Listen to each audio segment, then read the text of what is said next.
Abby and today marks 1 year since I got my surgical GJ tube placed, and I'm going to share my entire experience over the last year and actually getting it, so you guys know what to expect if you are getting one, also to raise awareness for why people have feeding tubes as well. I've made a video already on why I have a feeding tube and the different types you can have. That is up here. If you click up there, you can go watch it. Maybe go and watch it before you watch this. It might make a bit more sense. I had a... That's my dog over there. She is going to be joining us because she decided that she needs to join us. So that's Poppy. So on the 18th of November 2021, I got a GJ surgical feeding tube. Now, the reason I got this after having an NJ is because for 4 years I had NGs and NJs. I decided I didn't really want it on my face anymore, and I discussed it with my doctors and they said you're going to have a feeding tube long term. So in our view, if you would like to have a surgical tube, we are more than happy to do it for you. We think it would be good for you as a 19-year-old girl who wants to be a bit more low-key, not have a tube on your face. And so we made that decision in August 2020 via Zoom because of COVID. We were doing Zoom consultations, and we arranged it, I think, for like the January, that got pushed, then the May, that got pushed, then the October, that got pushed. Finally, we had it done in the November. At the end of the day, it was a big decision for me to make, but again, eventually I bit the bullet and did it. It was a bit of a nightmare waiting a year for it, so I was like, should I do it, shouldn't I do it? But I'm really glad that I did do it. So what happened on the day of getting my surgical feeding tube? So the day before I went in and I got my bloods done, they do this because they need to know things like your blood type and what your platelets are like. So if you did have any bleeding or anything like that, they could replenish it, and they would also know kind of what your blood levels were like. Mine was done an endoscopy. I have had a PEG J placed, which is a GJ tube. It's a type of GJ tube. It stands for percutaneous endoscopic gastrostomy with a jejunal extension, and that means that I can feed into my intestines because my stomach is paralysed. So having a procedure done, an endoscopy, I went in at about 7 AM. The nurse admitted me, they put in an IV cannula, and they immediately started some IV antibiotics. Now what the IV antibiotics does is it helps prevent any infection that could happen after the surgery. It kind of just preempts anything. And then I was first on the list. I can recommend that if you can ask to be first on the list, ask to be, because it is definitely a great thing to have done. You get in, you get it done, there's no waiting around, it's really good. So my doctor and I, we have a good relationship. He came to me, kind of explained where it's going to be, marked where he thinks he would be putting the tube, and then I went straight into the theatre. So between getting in and going straight to the theatre, it was probably 45 minutes, an hour, which is really, really good for hospitals because, as you guys know, spend time in hospitals, you can tend to wait quite a long time. So I went down to the theatre and there were 2 nurses and 2 doctors, and what happened then was he said to me, did I want to take my NJ out myself or he could do it, and I said, oh, I'll do it myself. Quite hard to get out of my intestines, and then pulled gently to pull it all the way through, out of my stomach, out my throat and out my nose. It was black, it was disgusting, but then we discussed sedation, and he said he was going to give me double. Because of my condition, Ehlers-Danlos syndrome, I metabolize sedation very, very quickly.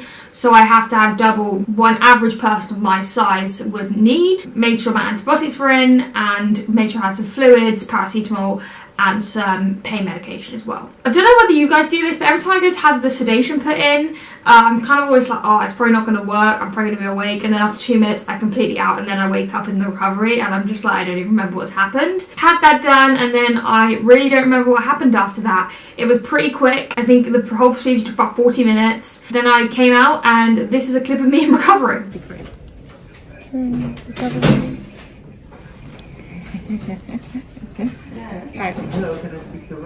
As you can see, in recovery, I am literally doing what the doctor told me not to do. He told me not to touch it and to just chill out. And I was like, well, I haven't got a tube in my face anymore, so I'm like showing you guys pulling my mask down because I don't have a tube in my face. And then also I'm like, I want to see it, and I'm like so high on pain drugs that I just like needed to film it. I was like, I just got to film it. This needs to be done. So we filmed it, and that's what happened. Then after about an hour and a half, they were kind of happy. The dietitian came down and saw me, and the specialist tube nurse came and saw me, and were kind of like talking to me, and they said they'd come see me later when I was in my room. And then was started on more IV fluids and IV paracetamol. I was kind of just chilling, did a lot of sleeping, and then after about 8 hours I think I started feeds. Started them off nice and slowly, literally as you would from the start again, but had no problems because they were going to the same place they were before. I think my blood pressure dropped a little bit, so we had to give me a bit more fluids to bring that up, but that was kind of standard for me anyway. Hi everyone, so I've just got out of having my PEG J done. My NJ is finally done. it feels amazing. It really does quite hurt, so don't underestimate that. I'll actually show you a little bit. I'll show you a bit more detail later, but yeah, it's good, and the surgery went really well. I don't look my best right now, but I think I want to be real with everyone. Pain wise, I think I underestimated how much it would hurt. So the reason I think it hurt so much is actually because they didn't really give me any pain medication other than during the procedure. So during the procedure I had pain meds, but after that all I had was paracetamol. And after 12 hours I didn't have any IV paracetamol, it was just straight down my tube. So IV paracetamol works way better for me than anything that goes into my digestive system, just because of my absorption issues. I had some paracetamol down my GA tube, which helped a little bit. But yeah, the pain was pretty bad that whole first night. I was pretty dazed anyway, so I just tried to sleep my best, but I didn't sleep much because I'm a front sleeper, and I then couldn't sleep on my front because I had this massive tube hanging out of my stomach. What I did underestimate is how much your abs like just don't work. Like you just have no, like your abs just like go to sleep when they put it in. So I couldn't sit up without help. I had to like put on stuff. It was really, really weird. So we've just flushed my tube and I'm literally just about to start feeds, so we haven't checked it out yet, but this is what it's looking okay. And we're gonna unclamp and start feed. So this is the first time in 2 years that I'm gonna wipe my face properly.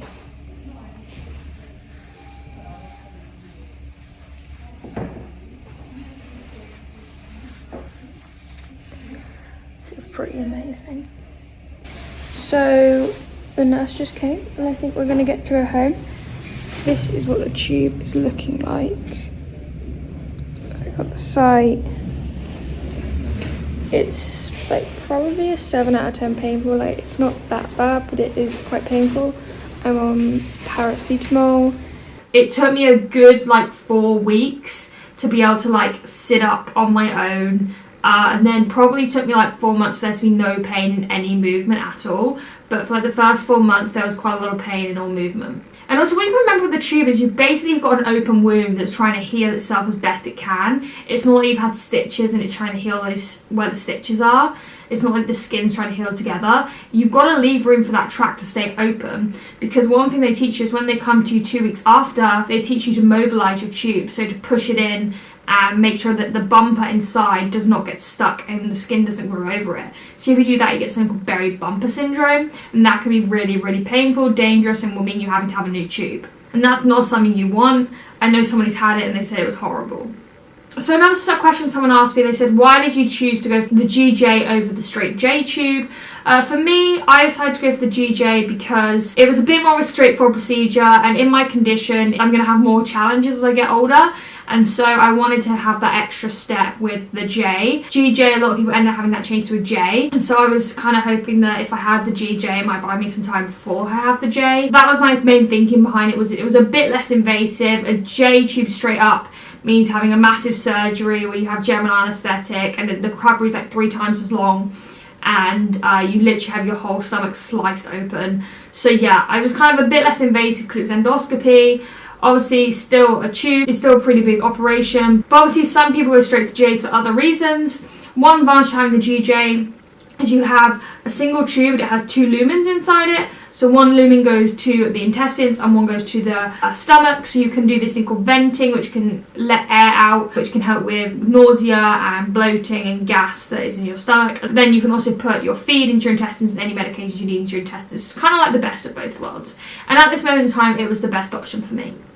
So finally, as I said, the recovery for me, it took about, I'd say 3-4 months for me to be at a point where I was absolutely fine, like no movement kind of hurts, like I can move in pretty much any direction now, and I kind of forget the tube is even there. Mentally, the recovery was quite difficult. Obviously, the NJ was permanent, I couldn't take it out, I had to have it in all times, but it was more of a permanent structure for me having the surgical tube, because it was basically scarring my body, it was piercing my body.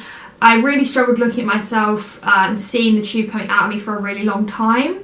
I've managed to get over that now, and yeah, I think the recovery to get back to be able to sit up and daily tasks probably took me about a month. But obviously you have to keep on top of things like cleaning and everything to make sure that you don't get an infection. For me, it was really important learning when to clean it, and things like sometimes if you don't clean it for a long period of time, it can get painful because the gunk that comes out of it starts to get crusty and all that sort of stuff. So it was learning things like when I'm playing tennis, I have to clean it before, sometimes during a match, and after, because I get a lot of gunk out of it when I'm playing because of all the movement. If I'm just having a chill day at home, maybe I need to clean it twice a day. So a year after getting a feeding tube, how do I feel about it? What are my thoughts? I think it was a really great thing to do. I'm really glad I did it. I think it was another step in my journey. It has definitely increased my confidence around my feeding tube because it's not on my face. People don't speculate about it as much. If I want to tell someone I have a feeding tube now, I can show them, I can tell them, and there's no speculation because I'm telling the story. People didn't used to ask me about it, they would just assume they knew what it was and why I had it. It wasn't the worst thing in the world, but it definitely was something that made me feel very insecure about myself. And now I don't have that insecurity, and I am proud of having a tube. It saved my life many times, and yeah, I think that people need to know more about feeding tubes. I think it was definitely the right choice. If you guys want to know anything else about feeding tubes, again, as I said, go watch that video. Like and subscribe if you want more content. I'm a trainee pilot, I'm a wheelchair user, I have Ehlers-Danlos, I have a lot going on. So if you're interested in any of that, please do subscribe and like my channel. I love making YouTube videos. I've got some super exciting contents coming up. I've got some collabs coming up. I've got some other exciting news that I can't talk about coming up. Thank you for watching to the end. Love you guys. Goodbye.